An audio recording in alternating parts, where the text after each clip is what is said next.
គ្រូទាយអ្នកភូមិនេះអ្នកណាក៏ស្គាល់ដែរយើងគឺជាគ្រូទាយដ៏ស័ក្តិសិទ្ធិទាយឈុតបងគេនឹងហត់អត់លោកបងឃើញចាំខុសច្បាប់បាច់រងថ្ងៃហ្នឹងអញចំពួយឯងតើបើអញមិនធ្វើអញ្ចឹងពួយនេះបាយស៊ី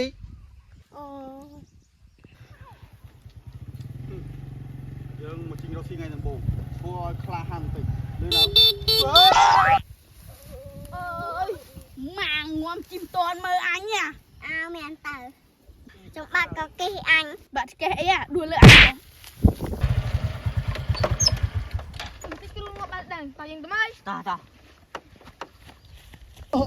យមកអាប្រកែកកូនចៅណាគេជីមតបទៅមើលគ្រូនេះ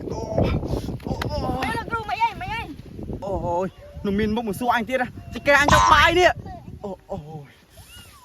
អញសុំទោសហើយគ្រូមិនសុំទោសអញទេមុខនេះតាមហុងសុយបន្តិចទៀតអស់ម៉ូតូជិះហើយ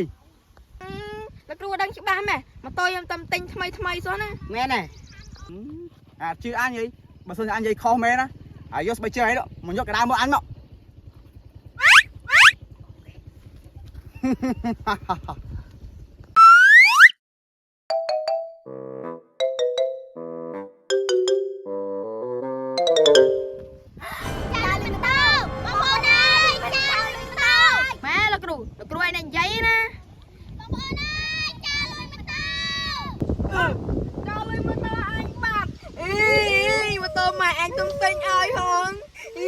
ដែរព្រោះឯងជឿអញនៅម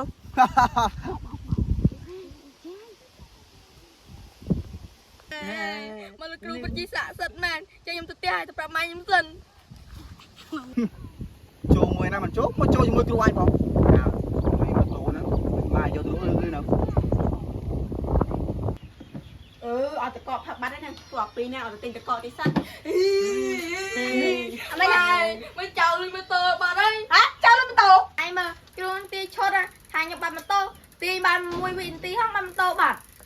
ហើយចុះគ្រូនឹងនៅណាកូនម៉ែឲ្យគ្រូនឹងទៅទីរមម៉ូតូវិញគ្រូនឹងនៅជុំភូមិម៉ែបើអញ្ចឹងចាំម៉ែទៅហើយនៅចាំទីហ៎ប៊ូហ្វេមិនឆ្ងាញ់អូជាតិហ្មង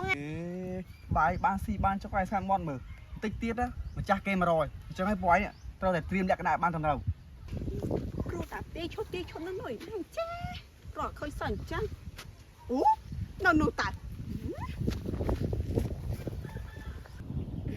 លោកគ្រូខ្ញុំលើល្បីថាលោកគ្រូឯងនេះទីឈុតណាខ្ញុំចង់ឲ្យលោកគ្រូឯងនេះទាយថាម៉ូតូខ្ញុំវាបាត់ទៅឯណា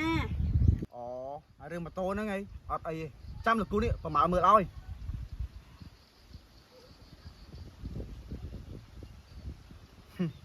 តាមពិតទៅម៉ូតូហ្នឹងត្រូវកូនចៅលោកគ្រូនេះលួចបាត់ហើយច្រឡំម៉ូតូហ្នឹងគឺចៅបានលួចហើយយកទៅដាក់កន្លែងគេលក់បាត់ហើយអញ្ចឹងឯងបើអញ្ចឹងខ្ញុំទៅតាមមើលសិនឈប់អាម៉េចទេលោកគ្រូតាមទឹកមុខឯងនេះបានបញ្ជាក់ប្រាប់គ្រូថាឯងនេះគ្មានហួសសើសោះទៅវិញឯងនឹងបាត់លុយចំនួន$400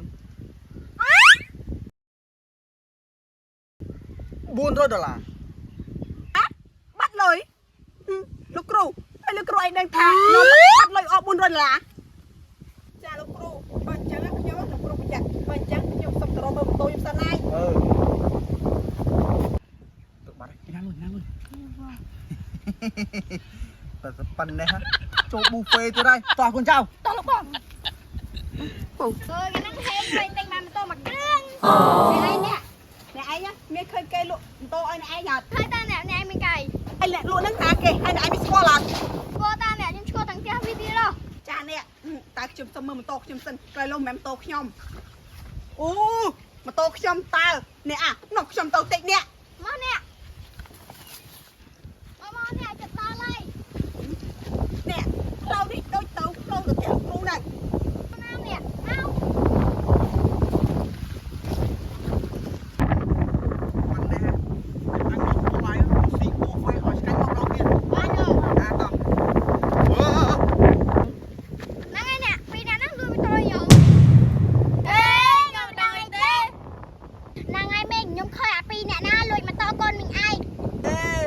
ក ប តាមចាកូនចៅខ្ញុំមក អត់មានផោះតាំងអាម៉េចទៀតនោះលើខ្ញុំ400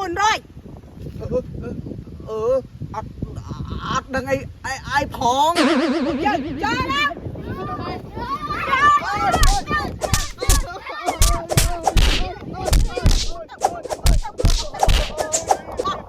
ហើយក្រោយអត់មានធ្វើចាំទៀតណាមកពួកយើង